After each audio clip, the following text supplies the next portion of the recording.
కేవలం 7999K up to 10 kgs వరకు బరువు తగ్గి అధిక బరువు నుంచి వచ్చే ప్రధాన సమస్యలను దూరం చేసుకోండి. ఏ ముహూర్తాన రాజమౌళి ప్రియాంక చోప్రాను తీసుకున్నాడో ఎక్కడ చూసినా ఈ అమ్మడి జపమే.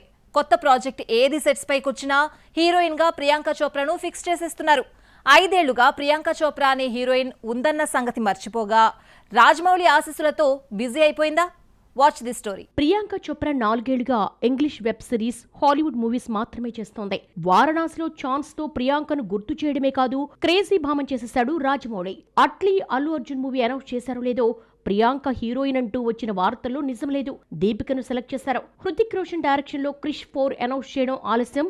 హీరోయిన్ గా ప్రియాంక చోప్రా పేరు బయటకొచ్చింది. కోయి మిల్గయాలో ప్రీతి జింటాతో జతకట్టిన హృతిక్ క్రిష్ 3లో ప్రియాంక చోప్రాతో ఆడిపాడాడు. క్రిష్ 4లో ఈ అమ్మడినే కంటిన్యూ చేసే అవకాశం ఉంది. రాజమౌళి చేతిలో పడితే మరో సినిమా చేయడానికి ఒప్పుకోడు. అది హీరో అయినా హీరోయిన్ అయినా సినిమా పూర్తయ్యే వరకు మరో మూవీకి కమిట్ కావడానికి వీల్లేదని రూల్ పెడతాడు జక్కన్న. ప్రియాంక ఎందుకు మినహాయింపా, లేదంటే ఇంకో ఏడాది పాటు మరో మూవీ చేయదో చూడాలి మరి.